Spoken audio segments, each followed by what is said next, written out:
कभी कभी थक जाते होंगे तो आप भी जूस पीते होंगे फिर तो?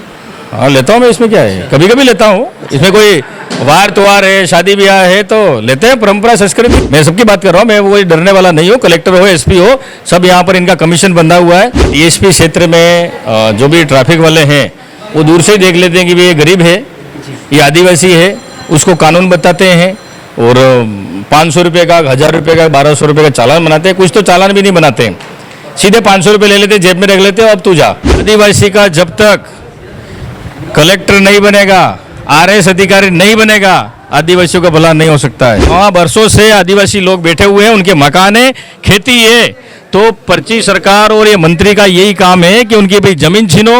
आदिवासियों को देसी महुए की छूट दी जाए, ये कहाँ तक सही है सर? पूर्व सीएम अशोक गहलोत ने कहा था कि नॉन टीएसपी के जो कार्मिक है उनको नॉन टीएसपी में ही बेच देना चाहिए, यहाँ पर नहीं रखना चाहिए। तो इस पर आपका क्या कहना सर? उनको अभी तक नहीं हटाया।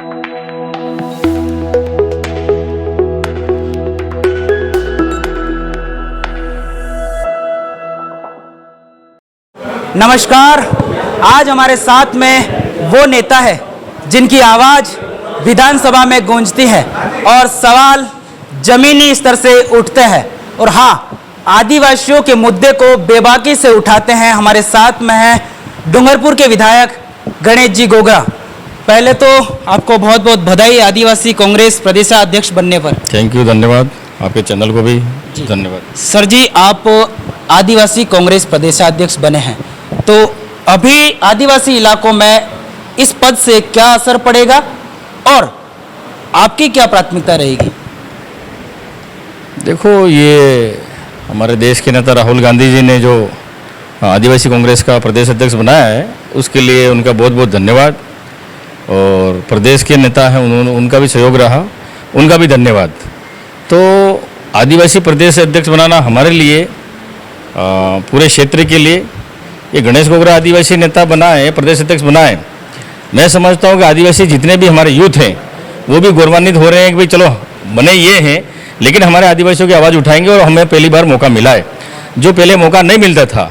अब राहुल गांधी जी चाहते हैं कि आदिवासी की बात आदिवासी ही करे, आदिवासी की बात आदिवासी ही करे, कोई दूसरा लीडर नहीं, लीडर खुद तैयार हो। आदिवासी युवा अपने क्षेत्र की समस्या क्या है, जल जंगल की समस्या क्या है, आरक्षण की क्या समस्या है, वो खुद बात करे। पहले राहुल जी तक और हमारे जो नेता थे वो दूसरे लोग बात करते थे। आदिवासियों की जो वास्तविक जमीन की हकीकत बात, वो राहुल गांधी जी तक आज तक पहुंची नहीं है और बड़े नेताओं तक नहीं पहुंची है कि वास्तविक में आदिवासी चाहता क्या है।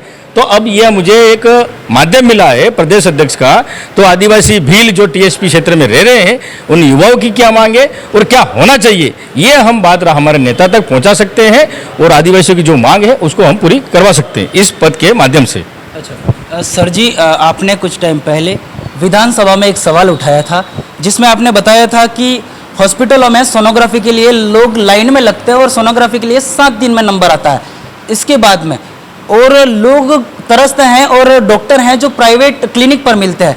इसका धरातल पर क्या असर पड़ा? नहीं, बिल्कुल सही बात है। अशोक गहलोत जी की हमारी सरकार थी, पूर्व में कांग्रेस सरकार थी, तब फ्री की दवाई भी अशोक गहलोत जी ने चालू की, सोनोग्राफी का भी सही चल रहा था। लेकिन जब से Bharatiya Janata party double engine की सरकार बैठी है, तब से न तो सोनोग्राफी टाइम पे हो रही है, न इनको दवाई मिल रही है, और जो 25 लाख तक का मुफ्त इलाज जो मिल रहा था वो भी बिल्कुल बंद हो गया है। तो कांग्रेस की सरकार 36 कौम को साथ में लेके चलती है और गरीबों को काफ़ी उससे फायदा पहुंच रहा था।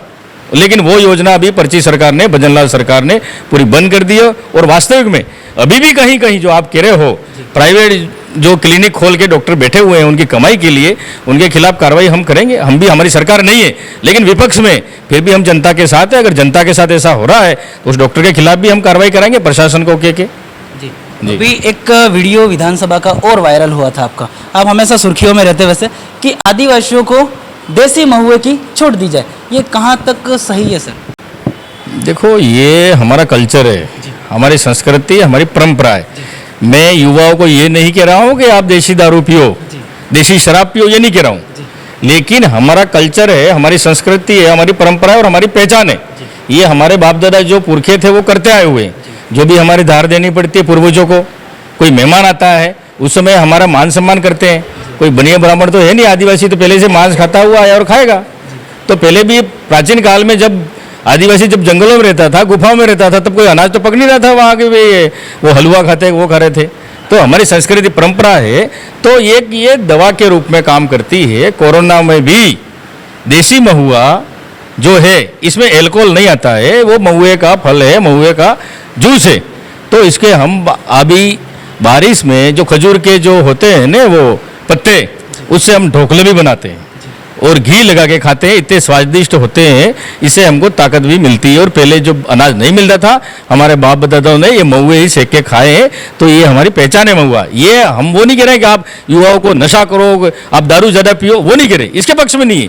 लेकिन आप अंग्रेजी शराब की दुकानें आपने गली गली खोल दी भाई। टीएसपी क्षेत्र में अंग्रेजी शराब की दुकानें तुम खोल रहे हो और आदिवासी को कह रहे हो कि तू ये 2000 वाली दारू बोतल ले जा भाई। तो 200 रुपये तो मजदूरी कमा रहा है वो, अब 200-250 रुपये में तो वो बियर की शराब मिलती है, तो उससे तो नुकसान ही है, आर्थिक नुकसान भी है और मानसिक भी नुकसान है। उससे कहीं न कहीं नुकसान है। जो हमारी परंपरा संस्कृति थी, उसके हिसाब से कोई थक जाए, कोई बीमार पड़ जाए, को उसके हिसाब से कोई काम करके थक जाए तो एक आधा फेंक लेता है, वो अलग बात है, वो हमारी संस्कृति परंपरा है। मैं यूँ नहीं कह रहा हूँ कि आप ज़रा शराब पियो, नशे में गाड़ी चलाओ, वो नहीं कह रहा हूँ। मैं नशे के खिलाफ हूँ, नशा बंद होना चाहिए, लेकिन किसी की आदत है भाई, उसको चाहिए तो थोड़ा बहुत चाहिए, अलग बात है। लेकिन जिस तरह से टीएसपी एरिया में जो झूठे मुकदमे बना रहे हैं, झूठे मुकदमे बना रहे हैं, कोई भाई पैसा एक्ट में भी है, किसी के एक मेहमान है, कोई फंक्शन है, कोई शादी ब्याह है, मौत मरण है, हमारे चलता है और चलेगा।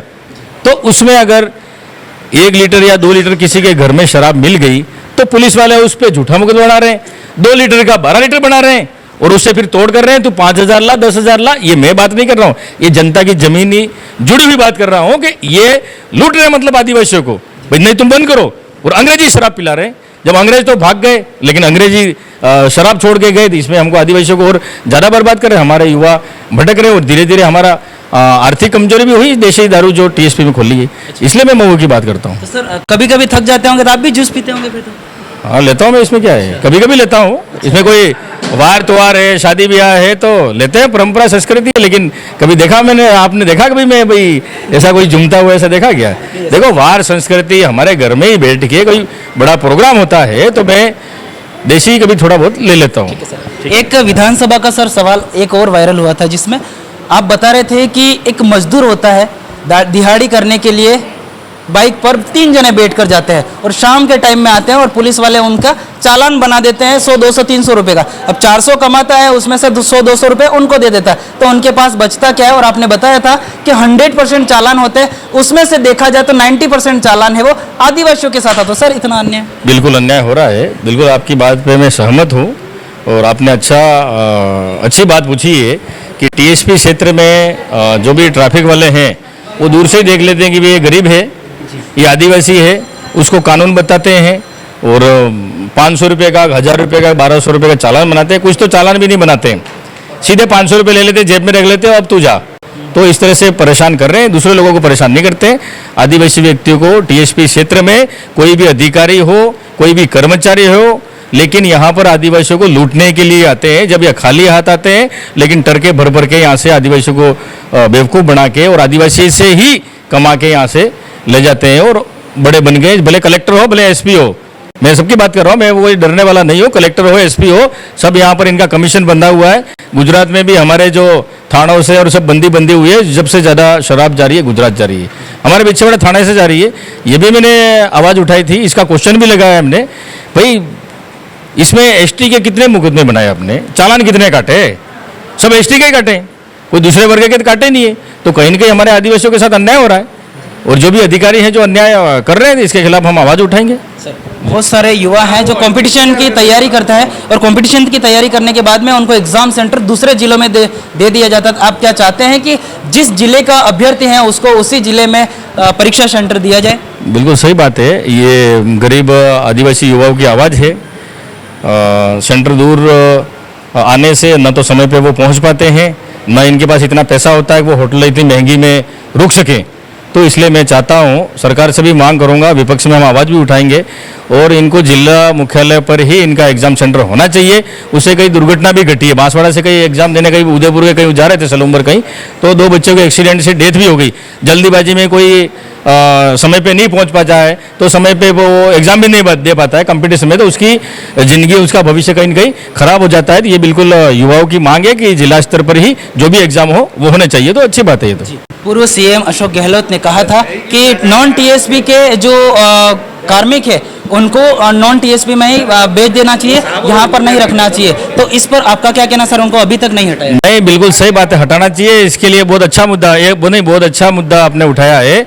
नॉन टीएसपी क्षेत्र के कर्मचारी यहाँ पर टीएसपी क्षेत्र में आकर फायदा उठा रहे हैं, कई नौकरी भी लग गए और नॉन टीएसपी का सर्टिफिकेट भी बनाया गया है। मैं तो कहना चाहता हूँ इनके खिलाफ कार्रवाई होनी चाहिए और जिस अधिकारी ने सर्टिफिकेट बनाया है उसके खिलाफ भी कार्रवाई होनी चाहिए। जो नॉन टीएसपी से टीएसपी का फायदा ले रहे हैं उनको यहाँ से टीएसपी से बाहर करना चाहिए। इसके लिए भी हम बहुत जल्दी आवाज़ उठाएंगे और वास्तविक में जो आदिवासियों को हक है, आरक्षण है, वो आज तक नहीं मिला है, वो इनको मिलना चाहिए।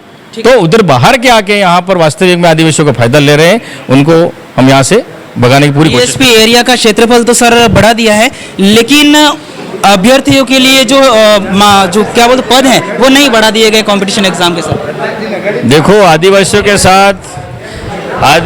के साथ जो आदिवासी का जब तक कलेक्टर नहीं बनेगा, आरएस अधिकारी नहीं बनेगा, आदिवासियों का भला नहीं हो सकता है। क्योंकि वहाँ दूसरे लोग बैठे हुए हैं, फाइल दूसरे लोग चलाते हैं, वो विज्ञप्ति उनके अनुसार निकालते हैं, इसलिए आदिवासी युवाओं में आक्रोश है। तो टीएसपी क्षेत्र में उनकी संख्या के आधार पर विज्ञप्ति निकालनी चाहिए और युवाओं की भी मांग यही है। लेकिन वहाँ पर ऐसे बैठे हुए हैं ना जो दूसरे वर्ग के लोग जो आदिवासियों को समझते ही नहीं है, आदिवासियों का पूरा शोषण कर रहे हैं, हमारी सीटें भी हर भर्ती में कम निकाल रहे हैं, तो गलत कर रहे हैं। तो इसके लिए हम आवाज उठाएंगे। सर 52 बीघा जमीन जो कि दानपुर के मरगली गांव में बाबूलाल खराड़ी के बेटे के नाम कर दी गई सर, तो इसके लिए आपका क्या कहना सर?